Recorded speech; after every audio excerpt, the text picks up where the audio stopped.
I bet you didn't know that the Nintendo Switch 2 was coming out soon. Well, surprise, I'm clearly the first to tell you. Outside of a few YouTube shorts, I've not really spoken much about the Switch 2, but here is a latest development which you might find quite interesting. So a tech YouTuber called Geekowan has actually managed to get hold of a Switch 2 motherboard. I will link his channel in the description below, so check it out if you want more nerdy statistics on this and more information about it, because I'm going to give you my kind of opinions on his video and the summary of what my conclusions are and stuff, and what I'm looking forward to and what I'm not too excited about. So Geekowan managed to get his Switch 2 motherboard through a Chinese auction site, which is kind of like a Chinese version of eBay, and he paid the equivalent to $150 for this. This dude's financial sacrifice has clenched some of our curiosity. The Switch 2 motherboard has now been completely reverse engineered, so we know exactly what will be going in the Switch. So the Nvidia GPU chip which is in the Switch 2 will be the GML X30A1, and according to Geekowan, if we are talking PC equivalent,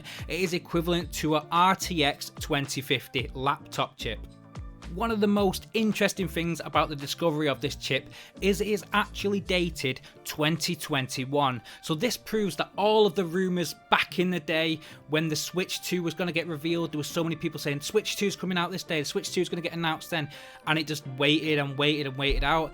It turns out the Switch 2 was probably ready or almost ready to actually be released at that sort of time. And for some reason, if this is a genuine Switch 2 motherboard, then the chip that will be coming out in 2025 will be a 2021 chip, which is a little bit disappointing because that chip will already be quite dated. But let's be honest, we already know that Nintendo thrive with underpowered and overpriced hardware. So my theories for the Switch 2 is that it didn't really want to conflict with any of the sales of the Steam Deck, which only came out in February 2022, so it was very early 2022. And if they came out at the same time as the Steam Deck, they would have had a real competition on their hands. As a side note, if you are a PC gamer, the Steam Deck is incredible. But another theory for the delay is that they probably wanted to have the strongest launch possible because there's such a high expectation for the Switch 2.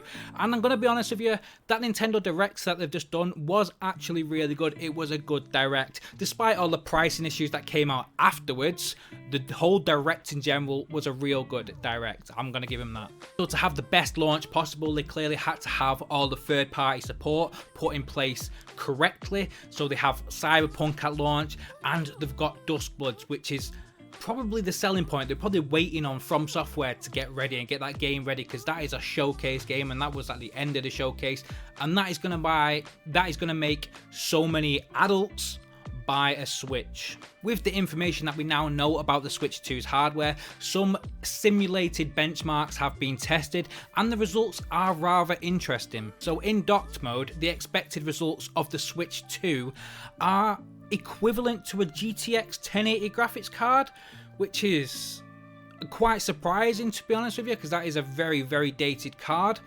But it's also better than the Steam Deck, which isn't really surprising because the Steam Deck is a handheld console and its functionality is primarily handheld. But the Switch 2 in handheld mode should still be a little bit higher graphically wise than the PlayStation 4, which, if you put it in that terms, it is quite good because you get some games like Cyberpunk that run at a pretty solid 30 frames per second on the PS4, and if you're imagining the quality of a PS4 but in your hands, that's pretty decent. But this YouTuber did run a few games on the Switch 2 benchmark specs, which I'm not going to go too into because you can check out his videos for more details. One that I am going to talk about is Cyberpunk.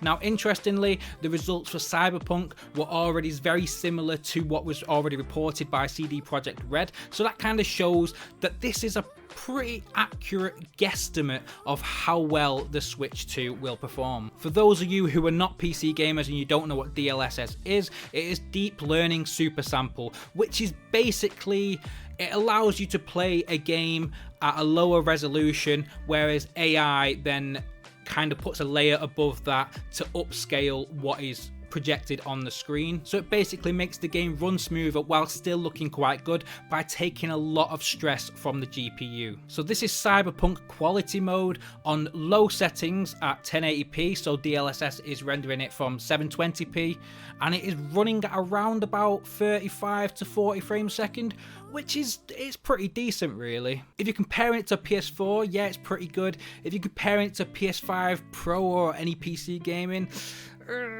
not really so good, but it's good enough, because we all know the expectations of what we're expecting from a Switch anyway, underpowered. I mean, I wish that wasn't the case, but unfortunately that's the world we live in, and that's Nintendo. But Cyberpunk in handheld mode, trying to run at 30 frames a second, it looks pretty terrible. But at the same time, it's going to be on a small screen which has HDR, so it's going to kind of have, you know, it's going to have VAR, which is going to match the variable refresh rate, so the screen's going to look nice and it's going to look crisp, and it's not going to look stretched out like it does on the clips that's shown on screen. So if anybody's ever played a Steam Deck, and you know the size of the screen does matter, and it does look pretty good when it's on handheld. If you put it blown up onto a screen like that, it looks terrible, but onto a handheld, it will look pretty decent, I reckon. This is where the Switch 2 hardware already looks very dated. When Geeker1 tries to run Monster Hunter Wilds, and it just purely looks terrible. Whatever he can do, changing different settings and stuff, it just looks absolutely appalling. But you need to remember that with optimization, developers can actually perform miracles. This game is clearly not optimized for the Switch 2. It doesn't necessarily mean that in the future this game isn't optimized for the Switch 2, because it could be, but it kind of shows that this is more of a current game and the hardware is already struggling, and developers don't like to have to downscale their games that hard. That's why a lot of less games these days are not Steam Deck verified. When the Steam Deck first came out, a lot more games were Steam Deck verified, but now it's a bit more of a, it's harder for developers to do if they want to push their limits and make their games bigger and better for all these brand new graphics cards and the PlayStation 5 Pros, and then they've also got to try and consider the Steam Deck and lower quality consoles such as the Switch 2. It's a bit of a double-edged sword really. As consumers, we're both winners and losers at the same time. As for the CPU, the Switch 2 processor is predicted to be similar to around 66% of what the Steam Deck is, which, considering the Steam Deck came out in 2022, a little bit disappointing. But is anybody really expecting higher? And same goes again for consoles. The CPUs are never usually that high. It's more of a heavy focus on the graphics. So developers, when developing games for consoles, they try to pin as much as they can onto the graphics rather than the CPU. So it might not cause much of an issue. Geeker1, being the super dude that he is, managed to downclock his i7 10th gen to simulate the Switch's CPU. And he managed to get 140 frames per second on Doom Eternal, which is undeniably pretty good, and especially with the optimization done properly, this could achieve some great stuff. So that pretty much sums it up. VRR and DLSS are gonna do some heavy lifting with the Switch 2, which we kind of expected anyway, because AI is the way forward. All the new graphics card stuff is all AI is everything. It's a shame that the hardware is already going to be outdated when this console actually comes out and they're charging such high price for it. But we all know most people who buy Switch 2s aren't really buying it for the third-party games. If they're going to play something like Cyberpunk, most likely they're going to play it on a better console. But if a Switch 2 is your only option to play a game like Cyberpunk, then it might be alright. It'll probably be pretty decent to actually play. You are not going to be playing Cyberpunk at 4K on the Switch 2, I can guarantee you that. But if you get a smooth 40 plus frame rate, it'll probably look similar to an Xbox One or a PS5. Even though the hardware isn't quite there yet, upscaling and optimization really does play a massive part in these sort of things. There is also a chance that this motherboard could be a dated motherboard. It could have been somebody who's pinched it from an old prototype and they've sold it on this Chinese auction site.